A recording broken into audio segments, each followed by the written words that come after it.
anigoo ah Mawlid Cabdisalaan Muuse dhigtana Faculty of Pharmacy waxaan bulshada Soomaaliyeed gaarsiinayaa haddii aad qufacdo ama si aad helisto afkaaga saar maro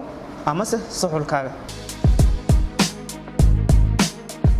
magacaygu waa Asiya Xasan Maxamed dhigata nutrition fariinta aan bulshada gaarsiinayo waxa weeye ku dhaq gacmahaaga biyo iyo saabuun 30 daqiiqada hal mar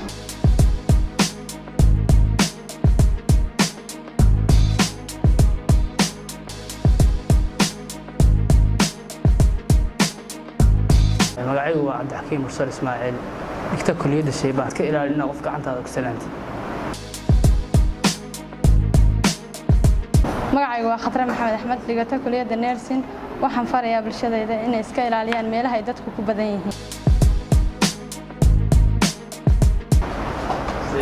bismillaah magacaygu waa Cabdirasaaq Axmed Yuusuf Muuse dhigta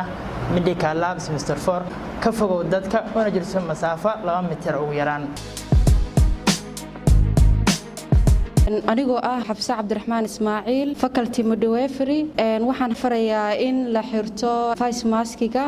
ama afxir magacaygu waa Faaiisa Cabdiqaadir Salaad dhigata kulliyadda Clinical Officer Department Clinical Officer haddii la kulantid wax calaamadaha oo ku saabsan xanuunka coronavirus waxaan kugu wacyigelinaynaa inaad mar walba la xiriirtid oo la kulantid goobaha caafimaadka si joogto ah marka aad isku aragtid calaamadaha xanuunka ku saabsan